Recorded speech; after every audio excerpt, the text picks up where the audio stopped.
जय छठी मैया YouTube family, कैसे हैं आप लोग। मैं बिल्कुल अच्छी हूँ और आशा करती हूँ कि आप सभी बहुत अच्छे होंगे, स्वस्थ होंगे, मस्त होंगे और छठ की तैयारी में व्यस्त होंगे।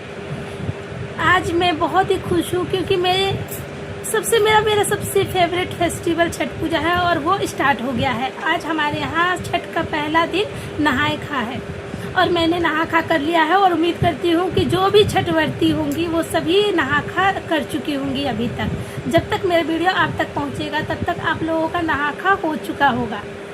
ये महापर्व हमारे यहाँ बहुत ही धूमधाम से मनाया जाता है। बहुत ही पवित्र और बहुत ही महान त्यौहार है ये हमारे लिए। इसे 4 दिन तक लगातार मनाया जाता है। पहला नहा खा, दूसरा खरना, तीसरा पहला अर्घ तो चौथा सुबह का अर्घ करके इसे समाप्त किया जाता है। आप सबको पता होगा कि नहा खा के दिन हम सब दाल चावल कद्दू की सब्जी बना करके नहा खा करते हैं और दूसरे दिन जिसे खरना कहते हैं उसे हम लोग उस दिन खीर और रोटी बनाते हैं। उसमें एक टाइम ही हम लोग भोजन करते हैं शाम को पूजा करने के बाद। फिर आता है हमारा तीसरा दिन जिसमें साय अर्घ का समय होता है। वो हम लोगों का बिल्कुल निर्जला होता है सुबह के, और अगले दिन सुबह का अर्घ के बाद ही हम लोगों का पारण होता है। ये बहुत ही महापर्व है। इसमें साफ सफाई शुद्धता का बहुत ही महत्व होता है, इसलिए हम इसे महापर्व कहते हैं और इससे बहुत ही मान्यता मानी गई है इस पर्व के बारे में। आप लोगों को पता होगा कि सबसे पहले ये छठ महापर्व किसने किया है। अगर आप लोगों को नहीं पता होगा तो मैं आज आप लोगों को बताना चाहती हूँ। आप लोगों से रिक्वेस्ट है, ये मेरा पहला ब्लॉग है और आप लोग बिना स्किप किए ये वीडियो पूरा देखिएगा। इससे आप जिन्हें नहीं पता होगा उन्हें छठ महापर्व के बारे में थोड़ी नॉलेज तो मिल ही जाएगी।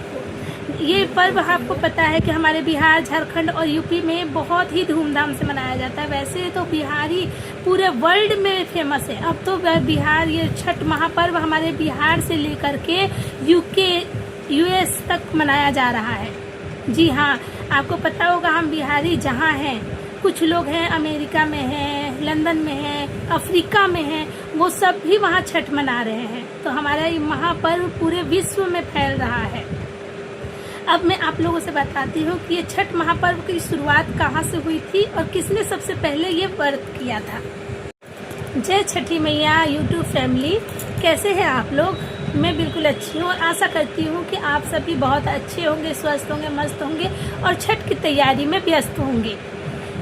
आज मैं बहुत ही खुश हूँ क्योंकि मेरा सबसे फेवरेट फेस्टिवल छठ पूजा है और वो स्टार्ट हो गया है। आज हमारे यहाँ छठ का पहला दिन नहाए खा है और मैंने नहा खा कर लिया है और उम्मीद करती हूँ कि जो भी छठ व्रती होंगी वो सभी नहा खा कर चुकी होंगी। अभी तक जब तक मेरा वीडियो आप तक पहुँचेगा तब तक आप लोगों का नहा खा हो चुका होगा। ये महापर्व हमारे यहाँ बहुत ही धूमधाम से मनाया जाता है। बहुत ही पवित्र और बहुत ही महान त्यौहार है ये हमारे लिए। इसे 4 दिन तक लगातार मनाया जाता है। पहला नहा खा, दूसरा खरना, तीसरा पहला अर्घ तो चौथा सुबह का अर्घ करके इसे समाप्त किया जाता है। आप सबको पता होगा कि नहा खा के दिन हम सब दाल चावल कद्दू की सब्जी बना करके नहा खा करते हैं और दूसरे दिन जिसे खरना कहते हैं उसे हम लोग उस दिन खीर और रोटी बनाते हैं। उसमें एक टाइम ही हम लोग भोजन करते हैं शाम को पूजा करने के बाद। फिर आता है हमारा तीसरा दिन जिसमें साय अर्घ का समय होता है। वो हम लोगों का बिल्कुल निर्जला होता है सुबह के, और अगले दिन सुबह का अर्घ के बाद ही हम लोगों का पारण होता है। ये बहुत ही महापर्व है। इसमें साफ सफाई शुद्धता का बहुत ही महत्व होता है, इसलिए हम इसे महापर्व कहते हैं और इससे बहुत ही मान्यता मानी गई है इस पर्व के बारे में। आप लोगों को पता होगा कि सबसे पहले ये छठ महापर्व किसने किया है। अगर आप लोगों को नहीं पता होगा तो मैं आज आप लोगों को बताना चाहती हूँ। आप लोगों से रिक्वेस्ट है, ये मेरा पहला ब्लॉग है और आप लोग बिना स्किप किए ये वीडियो पूरा देखिएगा। इससे आप जिन्हें नहीं पता होगा उन्हें छठ महापर्व के बारे में थोड़ी नॉलेज तो मिल ही जाएगी। ये पर्व आपको पता है कि हमारे बिहार, झारखंड और यूपी में बहुत ही धूमधाम से मनाया जाता है। वैसे तो बिहारी पूरे वर्ल्ड में फेमस है। अब तो बिहार, ये छठ महापर्व हमारे बिहार से लेकर के यूएस तक मनाया जा रहा है।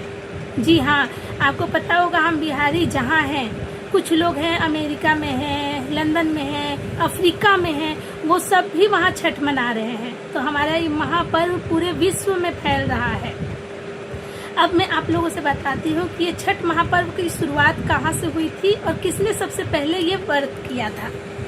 जब श्री राम भगवान और सीता माता 14 वर्ष का वनवास समाप्त करके अयोध्या लौटे थे तो उन्होंने मुग्दल ऋषि को बुला करके रावण के वध से पाप मुक्त होने के लिए मुग्दल ऋषि से उपाय पूछा था। मुग्दल ऋषि ने उन्हें कहा था कि वो सूर्य की अर्घ करें। सूर्य देव की अर्घ के लिए उन्होंने 6 दिन तक लगातार सूर्य देव की पूजा की थी।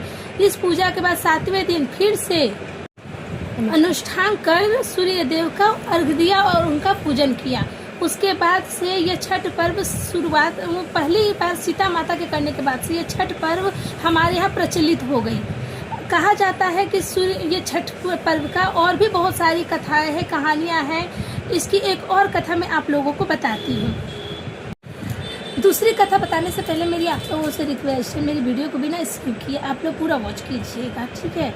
ये मेरा फर्स्ट ब्लॉग है, हो सकता है कि कहीं ज़्यादा कम मैं बोल चुकी होंगी, थोड़ा सा ऊपर नीचे हुआ होगा, उसे आप लोग प्लीज़ नज़रअंदाज कर दीजिएगा और अपनी एक बहन समझ करके आप लोग मेरी वीडियो को पूरा देखिएगा, क्योंकि इसमें छठ महापर्व के बारे में मैंने बहुत ही अच्छे से बताया है, ठीक है।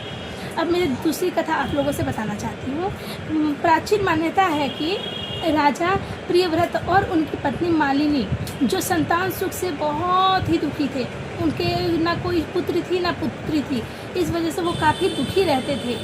उन्होंने बहुत ही जगह मन्नत मांगी थी। उसके बाद उन्होंने महर्षि कश्यप से जाकर के प्रार्थना की। उन्होंने उनके लिए पुत्र के लिए महायज्ञ भी किया। उसके बाद उन्हें खीर दे करके कहा कि वो मालिनी उनकी पत्नी मालिनी को खिलाए। उसके बाद राजा ने अपनी पत्नी मालिनी को वो खीर भी खिलाया। उसके बाद वो मालिनी गर्भवती भी हुई, 9वें महीने उन्हें पुत्र भी हुआ, लेकिन वो पुत्र मृत्यु हुआ, जिसकी वजह से मालिनी और उनके राजा बहुत ही दुखी हो गए। अब इस दुख को राजा सहन नहीं कर पाए, जिसके बाद वो राजा आत्महत्या करने के लिए तैयार हो गए। जब वो आत्महत्या करने जा रहे थे तो उन्हें भगवान मानस की पुत्री देवसेना प्रकट हो गई और उन्होंने कहा कि मैं देवी षष्ठी हूँ, तुम जिस वजह से आत्महत्या करने जा रहे हो मैं तुम्हें बताती हूँ, तुम्हें पुत्र जरूर अवश्य प्राप्त होगा। तुम मेरी पूजा पूरे विधि विधान के साथ करो, पुत्र का सुख तुम्हें जरूर मिलेगा। फिर उन्होंने विधि बताया कि वो उनकी षष्ठी पूजा करें, जिसके बाद उन्हें पुत्र की सुख मिलेगा। फिर राजा ने और रानी दोनों मिलकर के षष्ठी की पूजा की, छठ पूजा किया। उसके बाद उनकी रानी फिर से गर्भवती हुई और उनको पुत्र हुआ और वो पुत्र छठ माँ की कृपा से बहुत ही यशस्वी और बहुत ही तेजस्वी और हर तरह से संपूर्ण पुत्र हुआ, जो आगे जाके वो भी अपने राज्य का राजा बना। कहते हैं उसके बाद से छठ महापर्व के करने की पूजा पूरे विश्व में, पूरे भारत में, पूरे बिहार में प्रचलित हो गई और हमारे बिहार, यूपी, झारखंड के लोग बहुत ही धूमधाम से ये छठ महापर्व मनाते हैं। और उम्मीद करती हूँ कि आप सभी को मेरा ये ब्लॉग अच्छा लगा होगा। छठ माँ की कृपा हम सब पे बनी रहे। आप लोगों से गुजारिश है कि आप सब में अपनी बहन को सपोर्ट कीजिए और ऐसी जानकारी मैं ज़रूर लेकर आती रहूँगी।